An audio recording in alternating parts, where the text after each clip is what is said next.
Ертеде орман ішінде қу әрі айлакер түлкі өмір сүріпті. Ол бір күні қонақжайлық танытып, көршісі Тырнаны үйіне мейман болуға шақырыпты. Құдай қосқан көршім Тырна, бүгін кешке қонақ болып кел. Дәмді сорпа ашып, дастарханнан дәм тат.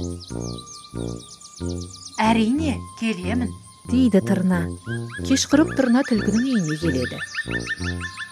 Түлкі оны жылы қарсы алып, дастархан жайып, ас ұсынады. Түлкі өзі әзірлеген дәмді сорпаны жалпақ табаққа құйып қояды. Өзі рахаттанып ше бастайды. Ал Тырнаға ұзын тұмсығы кедергі келтіріп, астан дәм таталмай, көңіл күйі түсіп, сорпаға қарап отырады. Көршісінің қылығына ренжіген Тырна үндемей қоштасып, үйіне қайтып кетеді. Айлакер түлкі өзінің жасаған ісіне қуанып қала береді.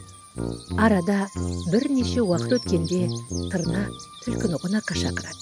Түлкі болса қуана келіседі. Тырна да көршісінің жасағанын қайталап әзірлеген көжесін ұзын мойынды құмыраға құйып, дастарханға қойыпты. Бұл жолы түлкі ештеңе іше алмай мазаланыпты. Сонда Тырна түлкіге қарап тұрып: есіңде ме, мен де сенің табағыңнан ас іше алмап едім, дейді. Жасаған әрекеті есіне түскен түлкі ұялып, басын иіп: кешір мені, енді ешкімге қулық жасамаймын, деп Тырнаға уәде береді.